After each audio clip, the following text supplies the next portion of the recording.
Imagine your memory is not a library. It is not a neat, orderly archive of facts and figures managed by a logical librarian.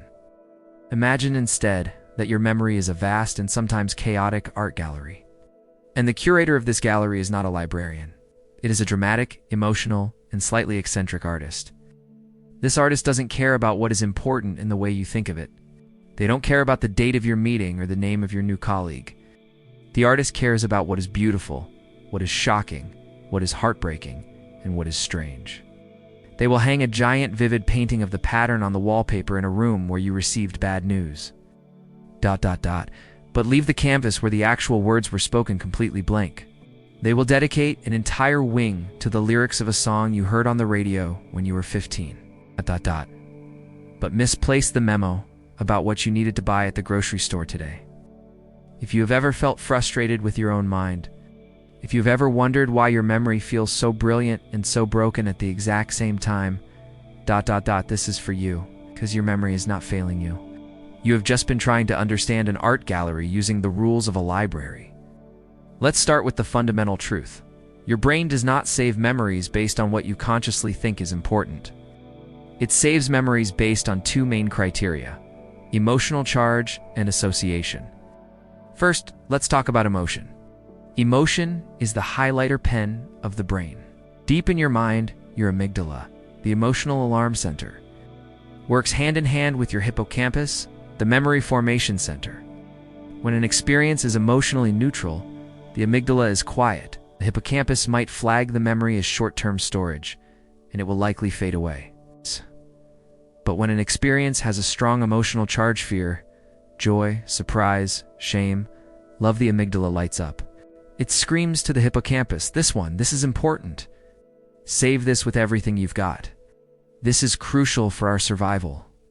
The brain's primary job is to keep you alive, so it prioritizes anything that feels emotionally significant.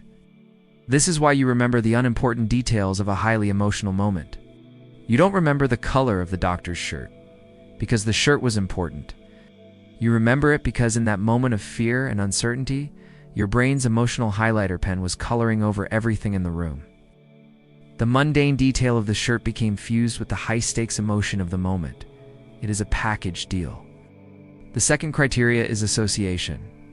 Your memory is not a collection of separate video files. It is a vast, interconnected spiderweb. Every new piece of information is a new thread, and that thread is much more likely to stick if it can be woven into the existing web. The more connections a memory has, the stronger and thicker that part of the web becomes.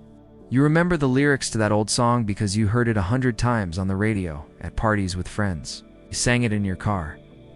You attached your own teenage feelings to it. That memory is not a single thread, it is a thick, powerful cable, woven from hundreds of associations.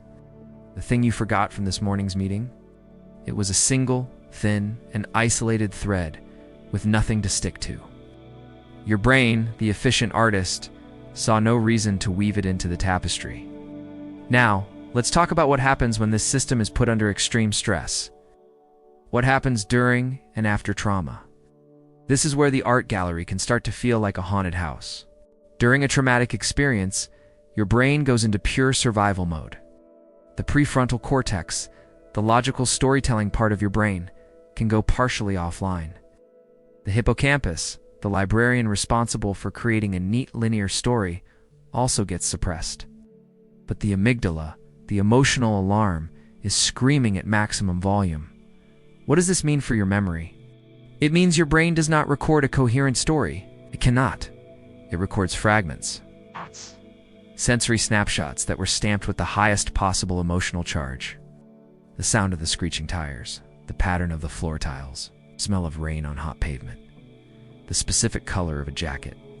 These are the random, unimportant things that you remember with crystal clarity. And the big stuff, the sequence of events, the words that were spoken, the passage of time that is often a blur, a fog. This is not a memory failure. This is your memory system doing exactly what it was designed to do in a life-or-death situation. It abandoned the luxury of storytelling to focus all of its resources on recording sensory threat cues. The fragments you remember are not random. They are the things your primal brain believed were the most important clues for your future survival. This is why you can be triggered. A present-day sound or smell that matches one of those sensory fragments can make your brain believe the entire traumatic event is happening all over again, because that memory was never filed away in the library of the past. It is still a live file. So, how do we work with this strange and beautiful system instead of fighting against it? First, we must let go of the shame. Your memory is not broken. It is a human memory, not a computer's. It is an artist, not an accountant. If you want to remember the big stuff, you have to learn to speak the artist's language. You have to add emotion and association. If you want to remember someone's name, don't just repeat it. Create a funny, weird, or vivid mental image to associate with it. You're giving the curator a reason to hang it on the wall. Second, honor your brain's limits. Your brain is not designed to be a hard drive. Use calendars. Write things down. Set alarms. Externalizing your memory is not a sign of weakness. It is a sign of wisdom.